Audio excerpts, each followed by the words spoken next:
Bonjour à chacune et à chacun d'entre vous. Nous poursuivons notre réflexion autour de la parole de Dieu.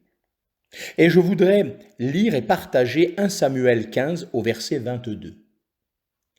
Voici ce qui est écrit. Voici, écouter est meilleur que sacrifice, prêter l'oreille meilleur que la grâce des béliers.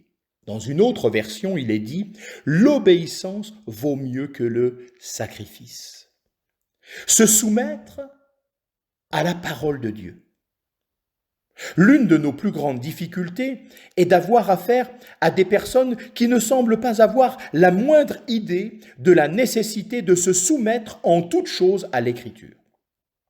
Elles ne veulent pas se placer devant la parole de Dieu ou accepter d'être enseignées exclusivement par ces pages saintes. Les croyances, les témoignages, les commandements, les doctrines, les traditions des hommes. On veut bien écouter tout cela et s'y conformer. On accepte d'être sous l'influence de sa volonté propre, de son propre jugement et de ses vues personnelles. Les raisons de convenance, de position, de réputation, d'influence personnelle, d'utilité, la crainte de peiner ou de blesser ceux que nous aimons ou estimons, avec lesquels nous avons peut-être été liés depuis longtemps dans notre vie et notre service religieux, la crainte de paraître présomptueux, la peur d'avoir l'air de juger ou de condamner certains au pied desquels nous nous assiérons volontiers.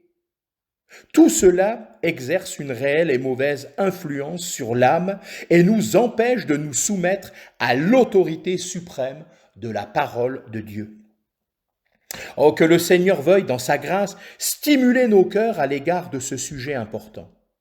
Qu'il puisse également, par son Esprit Saint, nous amener à voir la véritable place, la valeur et la puissance réelle de sa parole. Qu'elle soit comme implantée dans nos âmes, comme étant la règle absolue suffisante, afin que soit rejeté sans hésitation et sans restriction tout ce qui n'est pas basé sur son autorité. Alors, nous pourrons nous attendre à faire des progrès.